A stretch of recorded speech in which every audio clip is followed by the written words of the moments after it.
The Israeli military says inaccurate and uncalculated fire did harm Palestinian civilians near aid distribution sites over the past month. The IDF had previously denied reports in the Israeli newspaper Haaretz that it had been involved in shooting and shelling civilians waiting near aid distribution sites. In fact, Israel's Prime Minister Benjamin Netanyahu had gone so far as to declare those reports a blood libel against Israeli soldiers. Now the IDF has acknowledged that its soldiers did fire at the civilians and that it has learnt lessons as a result of these incidents.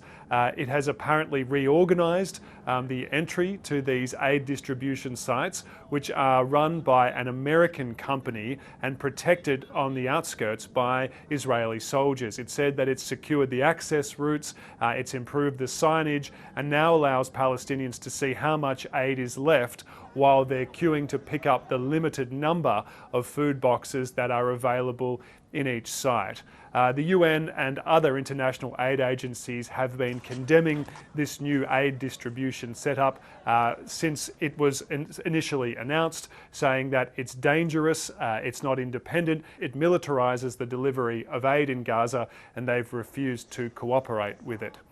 This comes as the Israeli military appears to intensify its assault, particularly in the north of Gaza. So hospitals and the health ministry in Gaza said nearly 60 people were killed by Israeli strikes and gunfire on Monday. The Israeli military has issued new evacuation orders for large parts of Gaza City. And this comes after Israel's Chief of Staff of the Israel Defense Forces, Eyal Zamir, said on Friday that the military was close to achieving its goals of the current operation. Its options now are being presented to Israel's government, and they could include the re-entry of Israeli soldiers into Gaza City, where many Palestinians from large areas of northern Gaza have fled to. They could also include pushing more Palestinians into parts of the south.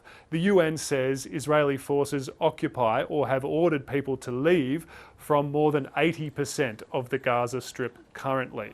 So there's hope that that won't be needed, because there's also discussions underway between the Israeli government and the United States, and also between mediators and the Hamas militant group about a new ceasefire. It's hoping that Hamas will perhaps accept a new ceasefire proposal that includes some compromises put forward by the Americans and other mediators sometime this coming week.